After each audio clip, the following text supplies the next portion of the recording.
শুক্রবারই, শনিবারই বললেন না, রবিবারই বললেন না, মঙ্গলবারই বললেন না, শুক্রবারই এই যে সাম্প্রদায়িক বীজ ছড়িয়ে দেওয়া, জেহাদি, জামাতি, এইসব কথা সংবিধানের আইনে কোথাও নেই।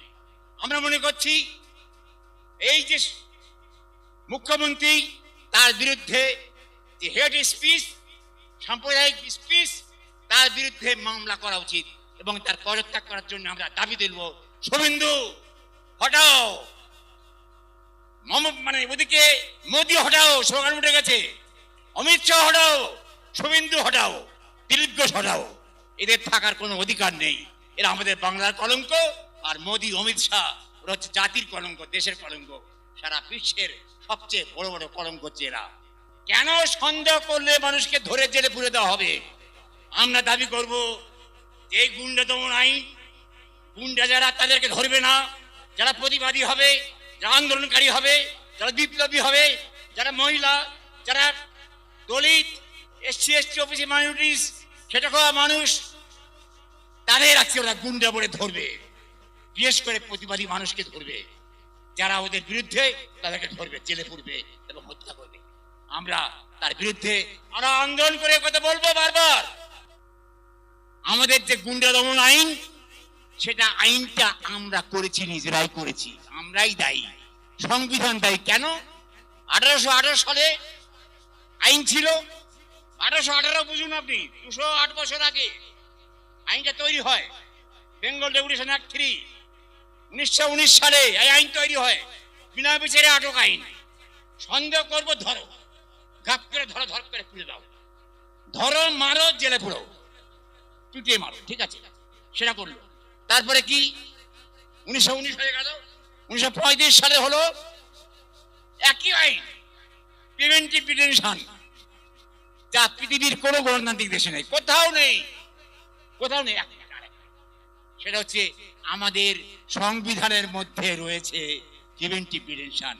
এটা তো আমরা কেউ বলছি না। আমাদের সংবিধানে কেন থাকবে? আমি বাবা সাহেব আম্বেদকরকে খারাপ বলছি না, তিনি কেন দিয়েছেন তার আমি প্রশ্ন করছি না, কিন্তু 22 ধারায় কেন এই অধিকার দেওয়া হলো? দ্বিতীয় হলো, দরকার হলে এই বয়সে আমি এবং আমরা অনেকেই যারা বৃদ্ধ মানুষ, তারা রক্ত দেব হকারদের আন্দোলনকে রক্ষা করার জন্য, হকারদের পাশে থাকার জন্য। হকারদেরকে উচ্ছেদ করতে আমরা দেব না।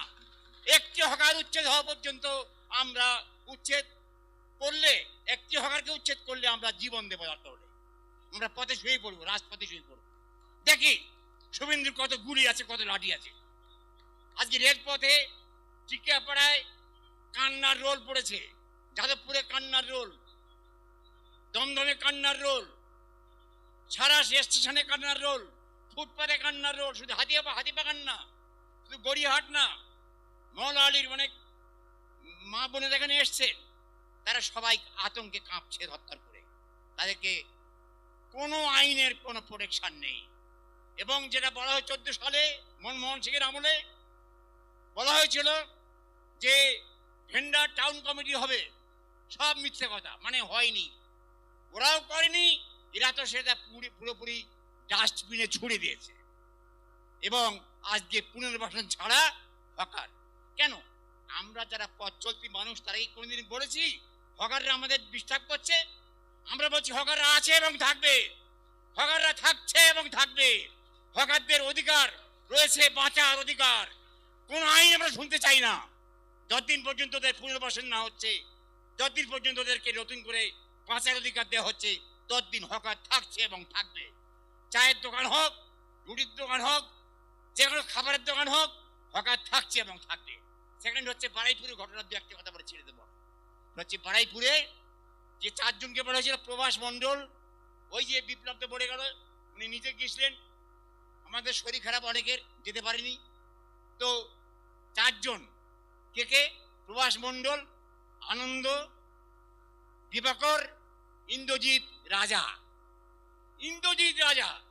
ইন্দ্রজিৎ রাজাকে কালপিট সবচেয়ে বড় একটা, প্রভাস মণ্ডল তো আছেই নাম্বার 1, সে ধরে নিয়ে যায় মেয়েটাকে, রিমিকে ধরে নিয়ে যায়, বাচ্চা মেয়ে, ফুলের মতো সুন্দর।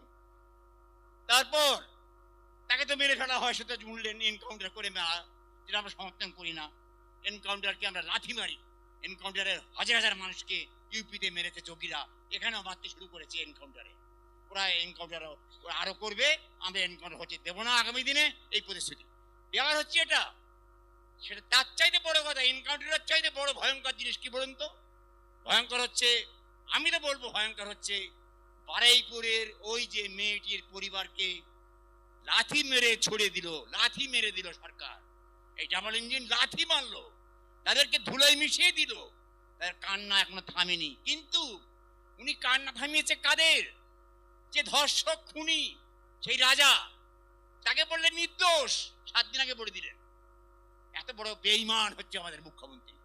এবং সে বলল হিন্দুদের মেরেছে মুসলমানরা। কি সাম্প্রদায়িকতা, জঘন্য। উনি বললেন এদিনকে মিছিলের সময় হচ্ছে গতকালকে আমাদের বাংলার হত্যাকারী, মানে ভোটাধিকার হত্যাকারী মনোজ আগরওয়ালার শেষ দিন ছিল, মানে 60 বছর পূর্ণ হয়ে গেছে, কিন্তু খবরের কাগজ নেই, মিডিয়াতে নেই, সরকার থেকে কিছু নেই। সেই যে একটা কালপ্রিট গণেশ কুমারের চেলা মনোজ আগরওয়াল, তার পদত্যাগ চাইছে মিটিংয়ে। এই মনোজ আগরওয়াল এবং ওই সঙ্গে সুব্রত গুপ্ত, তারা বসে আছে মসনদে, নবান্নের মসনদে। শুভেন্দু অধিকারীর ডান হাত বাঁ হাত হয়ে বসে আছে, যারা আমাদের 91 লাখ কে হত্যা করেছে, ভোটাধিকার হত্যা করেছে,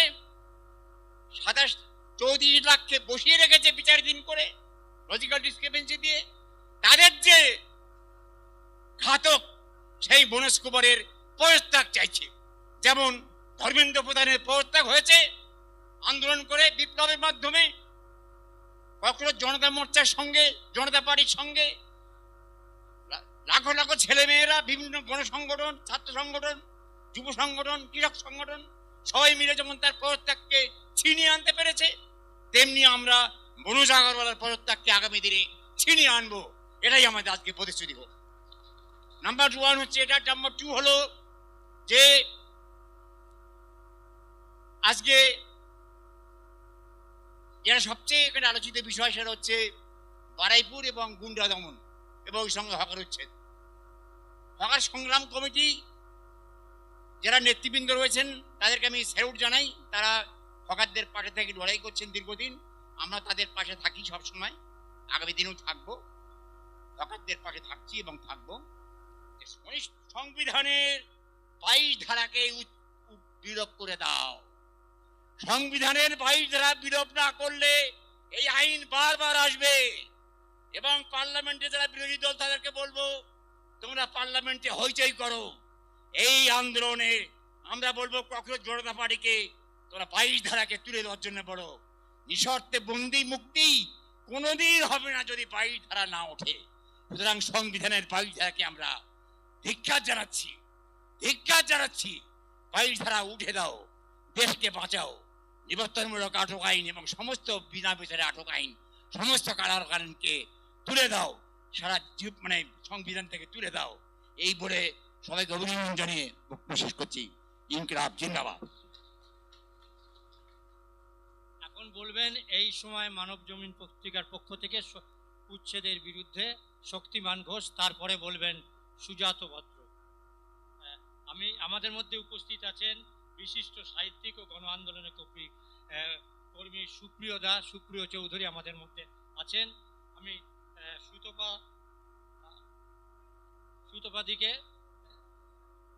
সুতপা ভট্টাচার্যকে এখানে আসার জন্য, এসে বসার জন্য অনুরোধ করছি। শক্তিমান ঘোষ বলবেন, তারপরে সুজাত ভদ্র বলবেন। শক্তিমান ঘোষ, এই সময় মানব জমিন পত্রিকার পক্ষ থেকে শক্তিমান ঘোষ।